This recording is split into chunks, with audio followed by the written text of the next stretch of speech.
Hi, my zealots. This is Joshua coming at you today. Hey, how you doing? Sorry the stream is a little late today, but my girlfriends kept me awake. Those slimy bastards. No, it was good.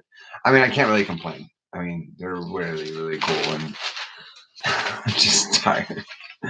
But I overslept, and so I'm here right now trying to find out what I was going to do. There's a lot of stuff that I want to tell you today. One of the things, I actually had a question from a friend of mine that asked about the sigil. As you see right here, that thing right here, that's my sigil, or the sigil. Not my sigil, it's the sigil.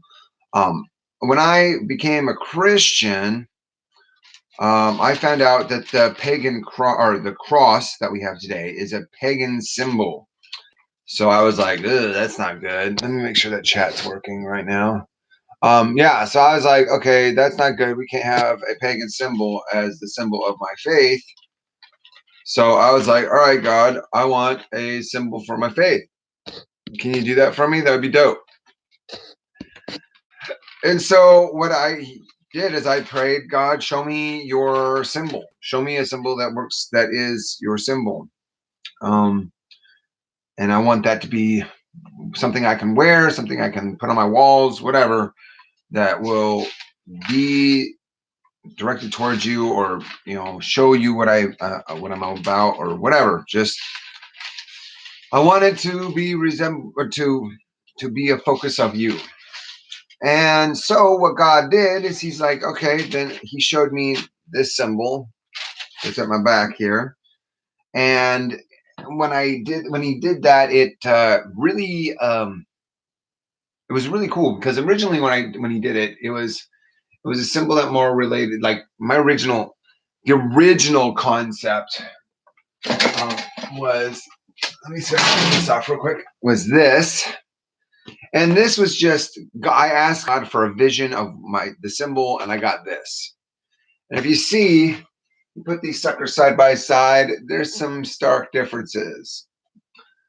Well, then one day, so I had that for a while, and then I was asking God, I'm like, God, how do I get people to know what your symbol is? How do I get people to, how do I pass it on, honestly? And He wanted me to write it down. So I was like, all right, I'll write it down. And through writing it down, I came to a better understanding of exactly what it is and how it works. And I have this sucker here. It's kind of my example. I've gotten a little obsessed. Slightly. Just a little obsessed. So I was going to explain. I thought it would be really cool to just kind of explain all the different parts of the sigil and go through it and see what you think. I've been using this as kind of a hard surface to do work on, kind of like a workbench, but it's the biggest one I got, and I figured it'd be really good for demonstrations. And since I got trying to figure out I'll just do this. That's fine. Oh no, we're not going to do that. We're going to do this. Okay. So the way this works is we have several parts to this. This is, where was it? Hold on a second. There is a place. I need to save this place. That's pretty early on. I didn't expect it to be that early. Okay. I have a place where I've also saved it. Sorry, I'm looking through the book that I made, and I'm not really prepared. Like I said, I got late, stayed up real late, but it was fun. We had a good time, and I'm not upset about it. I just pretty tired. There it is. Okay. So if you look in my book, you can't really see it. It's there. I'll have to put it in, fill it in. You can't see it because I usually line it with blackness so that way you can see the whole thing. But this is going to be my my focus. I'm gonna use this to explain it, and then I'm going to show. This gives me all the information, and I'll put it on here, and so you can see it. All right. So let me go through the symbolism first, and then I'll go through what it's supposed to look like, or how you're supposed to make it. Okay. So first off, we're going to deal with the circle. The circle in its entirety is the reference. It's basically supposed to be God, and how He fills up pretty much all of creation. This circle is never ending. It's always moving. There is no beginning, no end. This is why the circle is the greatest representation of God. Now you see there's a line on here and a line here. There is, when it comes to that line, let me see here. That line, okay, so the top line represents spirit.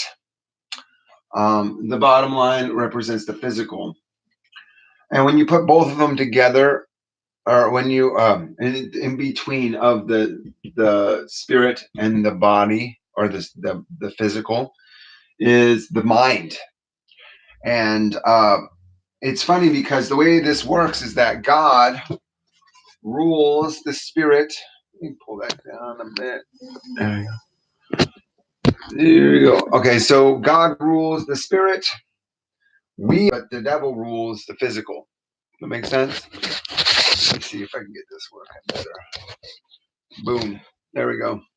So anyway, with that is, I know how to do this. Okay. Wait, because it's heavy. All right. Does that make sense? So this is the spirit, the mind, and the body. All right. Or the spiritual realm, the realm of consciousness, and the realm of the physical, or like tangible reality. That makes sense. All right. Let me see here. So there. So that is, so the circle is gone. The spiritual, the mental, and the physical. And then on the right side, see this right side bracket? I don't know if you can tell because there's not a lot of contrast. Let's see here. Well, you can see that there's a line right here. There's a line that starts about here and goes all the way around to the bottom, right there. Goes all the way around the edge to the bottom. Okay, so the top line obviously represents spirit, right? The bottom line represents spirit, but the physical. And what governs the spirit and the physical are two different things, and they are grace is on the right side, and law is on the other side, the left. Or I guess if I'm looking at it, that would be the right side. Yeah, the grace is on the right side, and the law is, or the law is on the left side. And without both of these, you cannot achieve righteousness. In order to be righteous, you have to have both grace and law in equal portions. And that is why it's important to not have your church be all about grace or all about law. You need to understand what is the straight and narrow path and how to forgive yourself so you can stay on the straight and narrow path. Right? The straight and narrow path is believing every word of God, and then staying on that path is forgiving yourself when you go astray.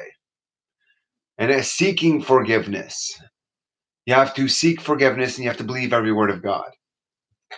Anyway, I digress. But the point is that you need both grace and law. Now, that's the basic gist of the main plot things.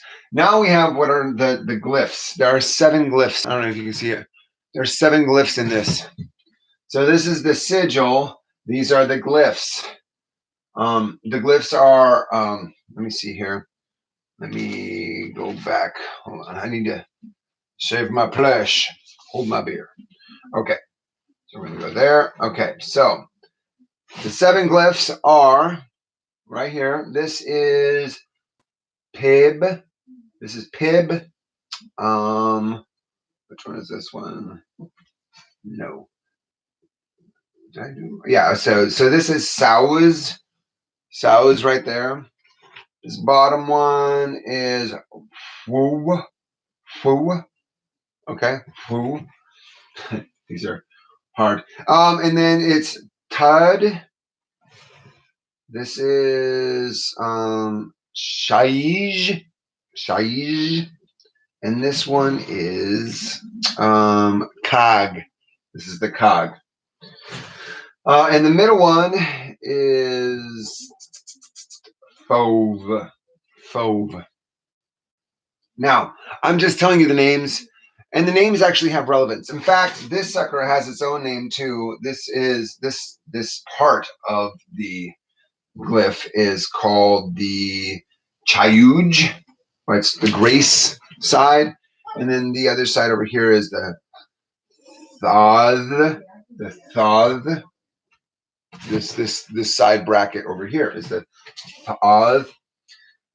No, God did not give me all this information at once. He slowly divulged it over time. Hey, welcome to the live stream. If you have any questions, feel free to ask, leave a comment. We've been having problems with the chat, so please test out the chat to make sure it's working. I'm posting this because a friend of mine asked a question why I always have this symbol up everywhere. I'm going to go through it in depth, and if you ever have any other questions that don't have anything to do with this, feel free to answer, and I will do my best to answer whatever questions you have. This live stream is for you, not for me. Anyway, so that is that. So now we have the so these are the live. So and then we have the middle part. God, the one for God is not referenced. That God does not have any utterance that can be breathed that would encapsulate him. So he does not have a value, a vocal value. However, the two lines that do exist are moinoing, moinoing, moinoing, moinoing. Moinoing is is just the two lines by themselves, and they represent the completion of moinoing. Moinoing is basically the complete encapsulation of creation. Okay. So anyway, those are the okay. So then we need to go into what these symbols represent. You asked for this. You asked for this, Isaac. So I'm going to give it to you. And I'm sorry, it's just a lot. So in the Bible, it talks a lot about the seven angels. And in fact, if you go look into Revelations, there's a lot of references to a lot of references to 777. And there are seven angels that are governing the universe or the timeline of God. And the angels just means messenger. If you speak for God, you are an angelos, a holy messenger. It can mean spiritual being, but it can also mean just a dude that's like a prophet for God speaking. Now, all these seven glyphs over here represent a messenger for God. And on the right side, this sucker over here is Gabriel, and then this is Michael, and over here is Paul, the Apostle Paul. This is Jesus. At the bottom here, we have Abraham, and then we have Moses. All right, and those guys are the hey. You liking it? Yeah, I'm glad you showed up. Yeah, so this is the thing I was telling you about.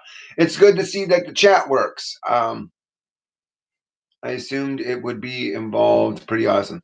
Yeah, so I'm trying to get this out to you because you asked the question, and I was like, I couldn't put the answer on Marco Polo. It's just a little long, so I thought I'd dedicate an entire live stream to it.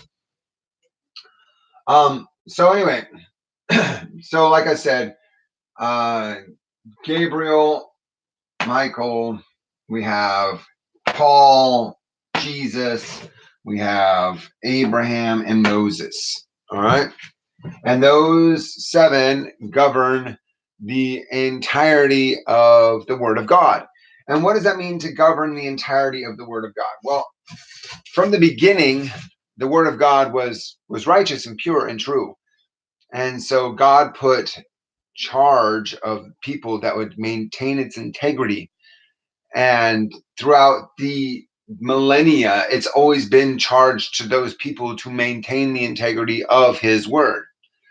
So that's those seven messengers for God are the ones that are supposed to be the one. They are the only ones that they are responsible for identifying what is and is not the word of God. And if there is not, then they write it themselves. So yeah, those are the seven.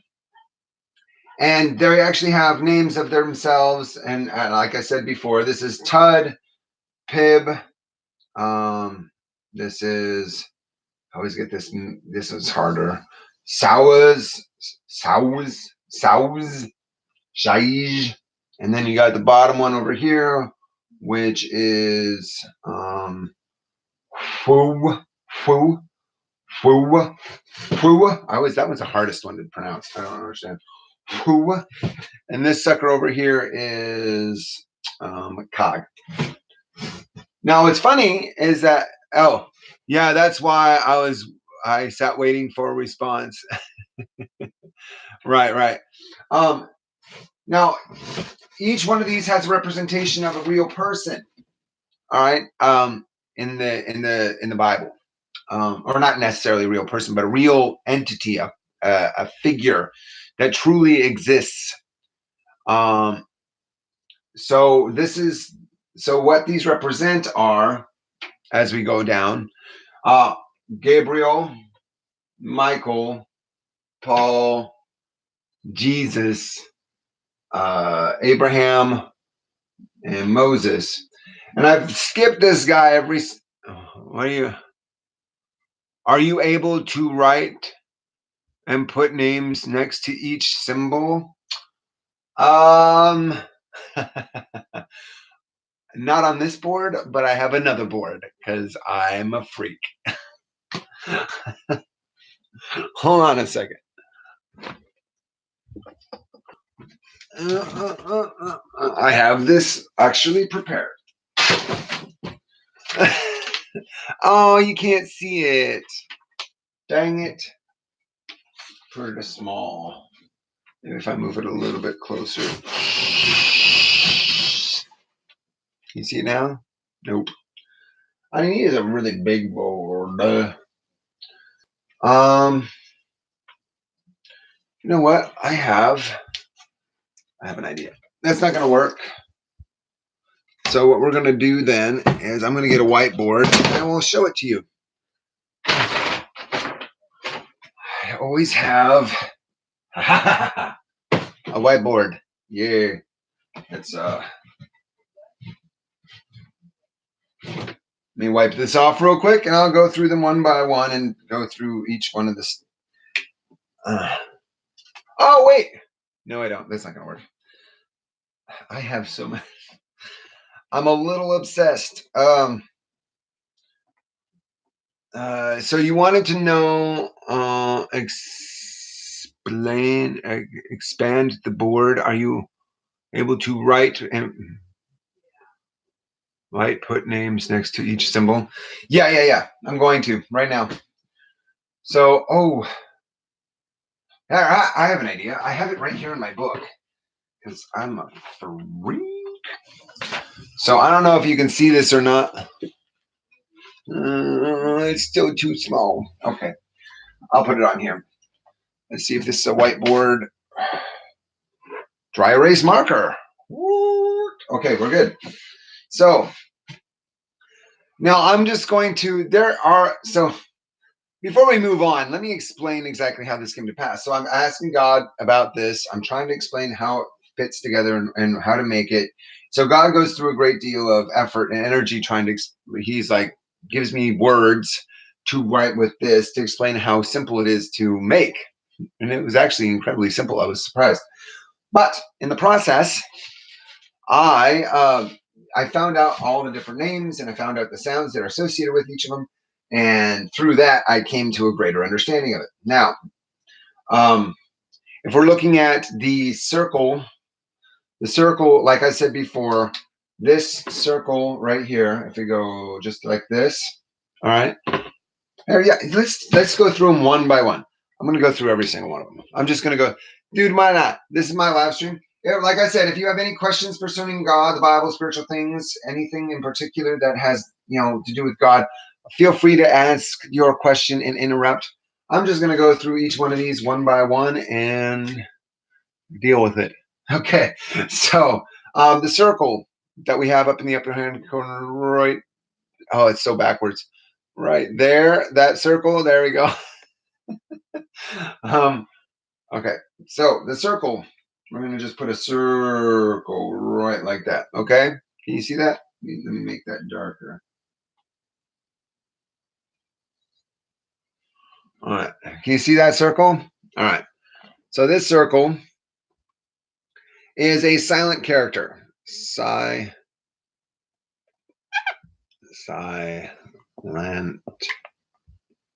It is the only silent character that we actually have. Um, it's silent and it has. Now, what's funny is a lot of these symbols have multiple references or multiple meanings depending on how they are used. Honestly, it turned into a language. It was a little bit strange, but it did. I was like surprised. But it has, so some of them have colors, some of them have notes, musical notes associated with them. Some of them have numbers associated with them. So uh, yeah, some of them have descriptions like what. Oh gosh, yeah.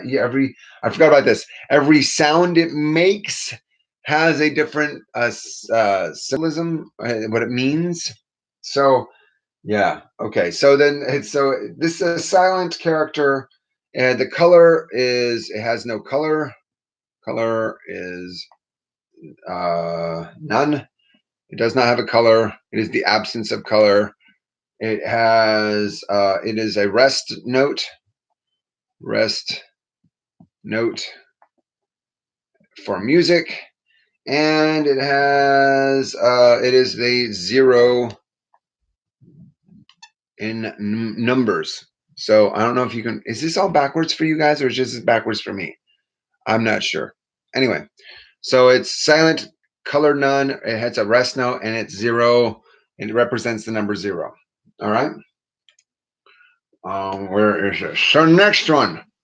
So that's the circle.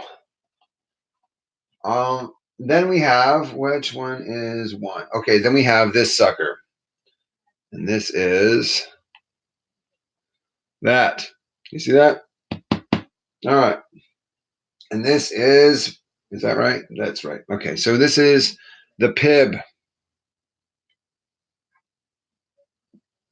I'm gonna go like this, and the reason they're spelled this way, yeah, every single one of them has a different spelling, and the reason is because in order to pronounce them correctly, you need to know. So the symbol changes sound depending on where you put it when you're writing, and so I'm putting so it has this symbol can have three different sounds associated with it. So it's p, e, b, ib, ib. So pib is what the sound makes. Okay. And for pib, the p sound equals truth. The sound, I sound equals intention. Did you just call me? Intention. And then the b sound, b equals, what was the b sound? Pib.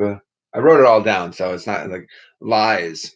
So this could be lies, truth, or whatever your intention is. Then it also has the note, it's the G note. G note on your computer on your when you're making notes or whatever.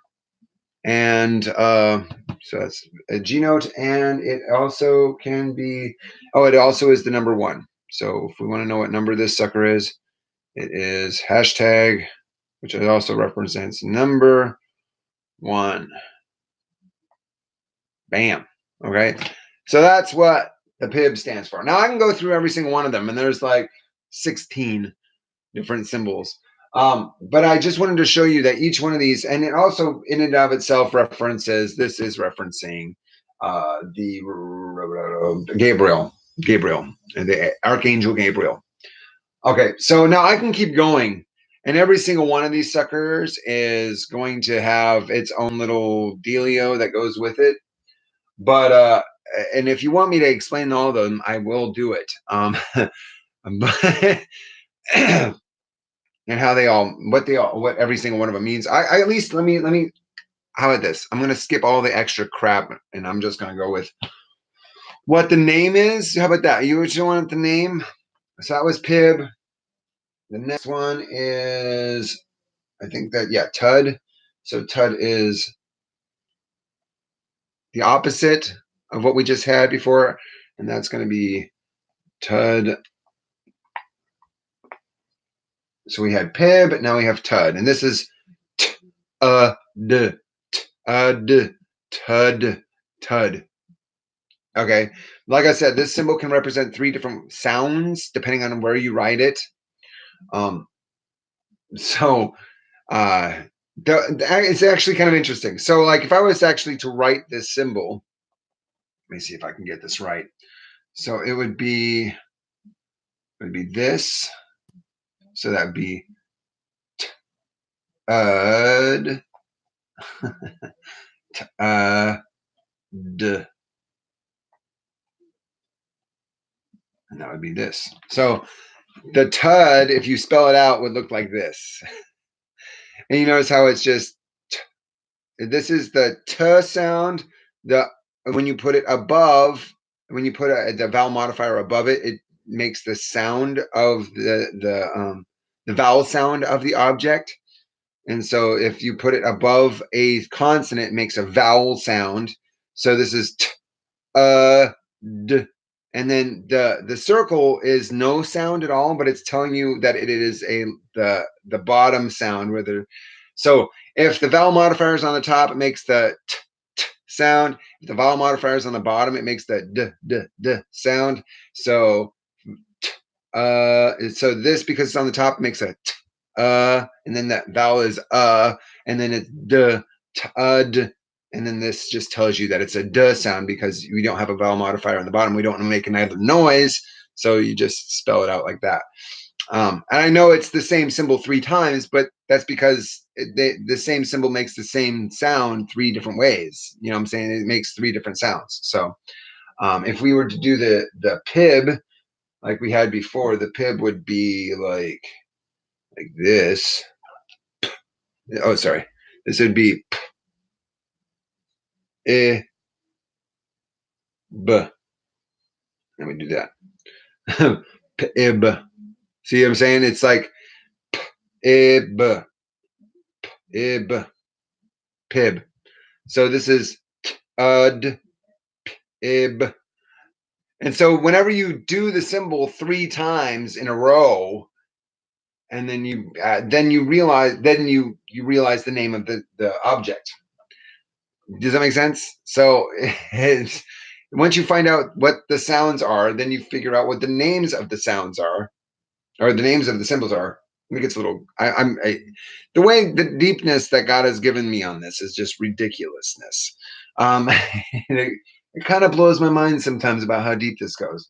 But the tud, the tud is contentment, action, sin. It's the F note and the number 2. All right.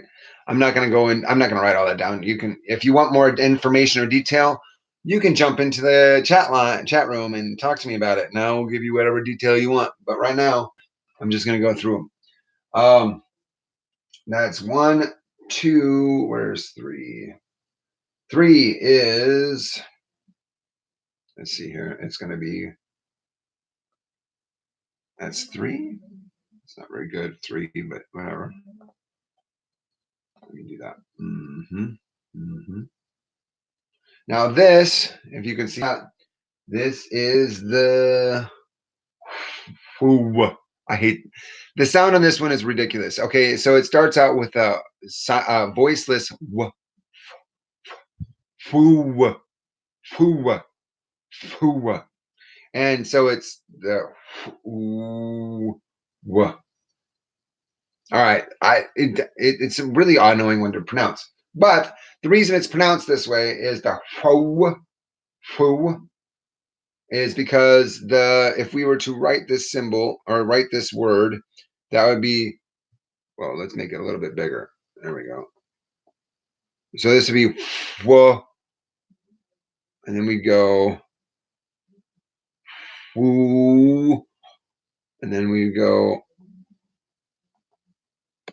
wha, foo, foo, foo, woo, woo. It's hard to pronounce. You might be easier if you make different segments on each cast pre-organized. It might be easier if you do different segments on each cast.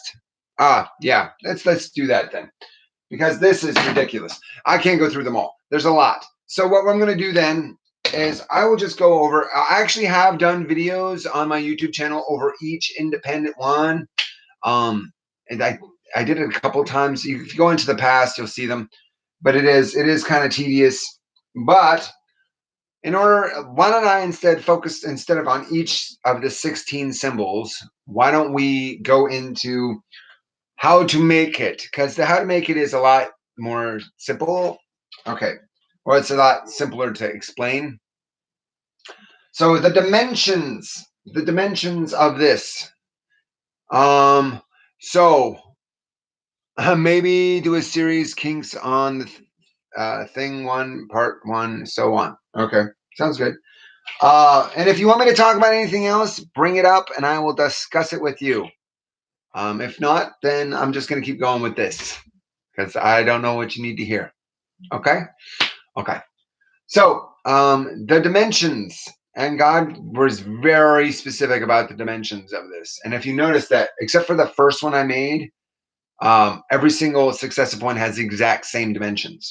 And that's because he was very explicit to make it so that anybody anywhere can make this symbol on their own and they don't need somebody else to make it for them. All right. Now, before we get into this, I'm going to discuss everything in units of measure. And I know that's a really vague term. And the concept is that you can make this any size. All you have to do is use the same unit of measure. So if I found a stick in the yard, that could be my unit of measure. If I say I want to use the head, I want to use a pin, that has to be your unit of measure. Whatever your unit of measure is, do not change your unit of measure. The unit of measure has to stay uniform throughout the entire process, but it can be anything. All right. And that means that you can make it to large scales or small scales. If you wanted to make it out of cinder block, you could. You know what I'm saying? Because the unit of measure is a cinder block. Does that make sense? So I just wanted to let you know that you can make it whatever scale you want to. You just have to follow these dimensions. Okay, so they are units of measure, just random units of measure. Just whatever the measure is at the beginning has to be the measure at the end. Okay, just so it can scale. So units of measure can be any length. Okay, so the height of the height. Let me make sure I get this right. The height of this sigil. The height of the sigil is 20. Wait. No. Yeah. Okay. So the way I remember now. Okay. So the height is going to be 21 units of measure. The height is going to be 21 units of measure. The width is 42 units of measure. So 21 units of measure going from top to bottom, and 42 units of measure going from right to left. Right to left is 42, up and down is 21. All right. And basically what that means is it's going to be twice as wide as it is tall. All right. And that never changes. It's always half the size of its length. All right. So 21, 42 across. All right.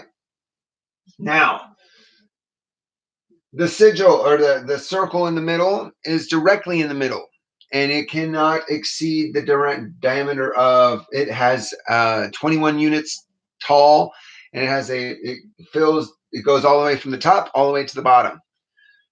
If it fills up, it fills up the whole thing from top to bottom, or I'm getting the angle wrong. There we go. It fills up from top to bottom. And it's a perfect circle, or as perfect as you can get it. And it should be, centered in the middle and center. Okay. All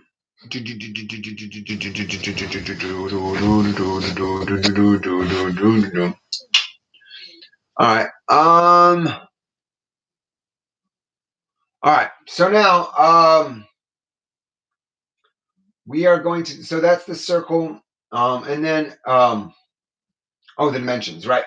Now, what's interesting is that this first line comes from the top all the way to the bottom, and the top parallel line within the circle is, so God gave me two different measurements.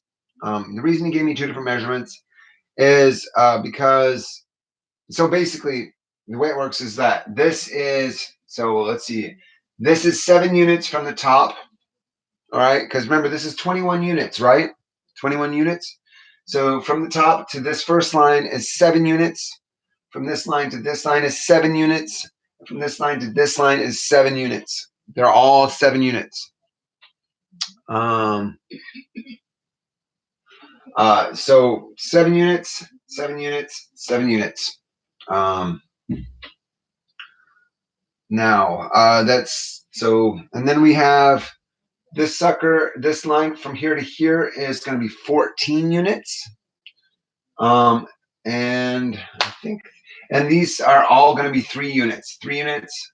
These are all 3 units. So this width here is 3 units. This is 3 units. 3 units. 3 units. All of the glyphs are the same size, and they all are 3 units. Yeah, and that's basically it. It's super easy dimensions, like super easy. Yeah, and the spacing. So this is exactly 1 unit away, or sorry, 3 units away. So this is 3 units away from the circle on this side, 3 units away from the circle on this side, and it is centered. And then this one is 1 unit, or sorry, 3 units away from this sucker, and this is 3 units away from that one, from the bracket on the edge here. You see that? That's a unit from here, or sorry, 3 units from here, 3 units from here, 3 units from here, 3 units from here. Across the board, it's 3 units. So that way you can get a kind of an understanding of how the spacing of everything on this thing works. And so it's kind of nice to have like this arbitrary, like you can just come up with any unit of measure you want. And as long as you stick with it from the beginning to the end, like I can have it be a car is the unit of measure.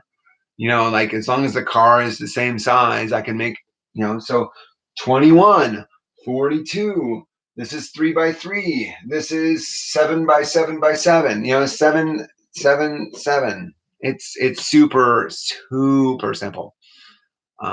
Yeah, I just love how God made that really easy. Yeah, so that's the simple dimensions.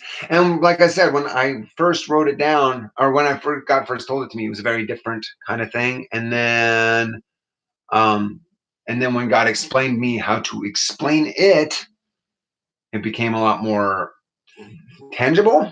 Does that make sense? I could actually see the dimensions and understand them. Anyway, I'm gonna be done. We're at 40-minute mark. I mean, I could go on and on about all the different sounds, but it looks like you're not interested.